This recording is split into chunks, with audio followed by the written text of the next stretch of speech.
नमस्कार। सबका ईश्वर एक होता है और ईश्वर हर बात का हिसाब यहीं पर कर देता है। इसीलिए हमें कभी ऐसा कोई काम नहीं करना चाहिए यदि वो हमारे साथ हो तो हमें कष्ट हो। हमें कभी किसी को ऐसी कोई बात नहीं बोलनी चाहिए जो यदि हम सुने तो हमें तकलीफ़ हो। प्राचीन समय की बात है, एक गांव में जयवीर नाम का एक बहुत ही ईमानदार व्यक्ति रहता था। वह कभी किसी को बुरा कहना तो दूर, बुरा सोचता भी नहीं था। बुरा सोचना उसके लिए एक अपराध की तरह था। एक दिन गांव में एक व्यापारी आलू खरीदने के लिए आता है। उसकी मुलाकात सबसे पहले उस ईमानदार जयवीर से होती है। व्यापारी को आलू खरीदने थे तो वह जयवीर से पूछता है कि क्या गांव में कोई ऐसा है जो आलू बेचना चाहता हो। मुझे आलू खरीदने हैं। जयवीर अपने गांव के एक दूसरे किसान रतन का नाम बताता है और कहता है उसके पास बहुत सारे आलू हैं और उसे अपने आलू बेचने हैं। तुम चाहो तो रतन के पास से आलू खरीद सकते हो। और ऐसा कहकर फिर से वो अपने काम में लग जाता है।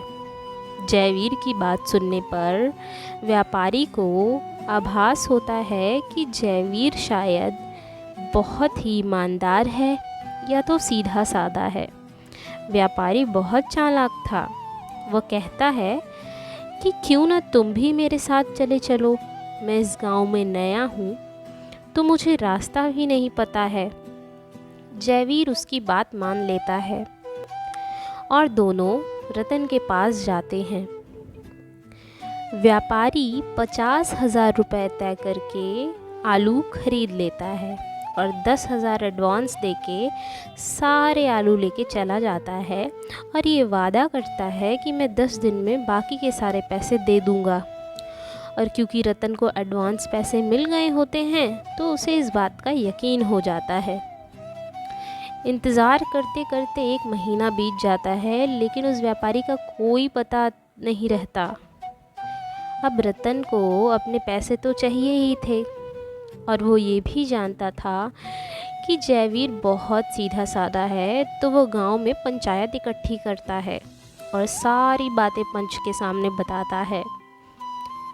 पंच भी न समझते हैं, न जानते हैं और न ही विचार करते हैं।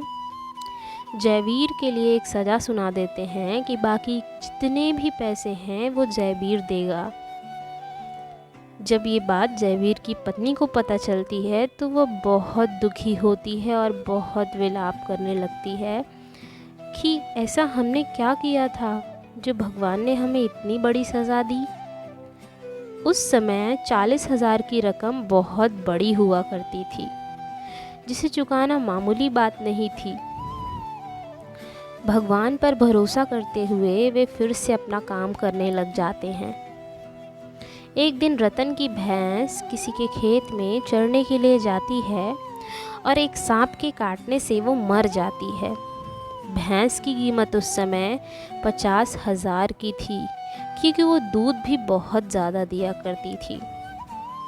और पूरे गांव में यही बात फैल जाती है कि किसी गरीब को, किसी निर्धन को, किसी बेसहारे को, किसी ईमानदार को, किसी भोले व्यक्ति को इतना भी मत सताओ कि ईश्वर खुद तुम्हें सज़ा देने के लिए आ जाएं। ऐसा कभी ना करें जिससे ईश्वर को खुद सज़ा देने के लिए आपको चुनना पड़े।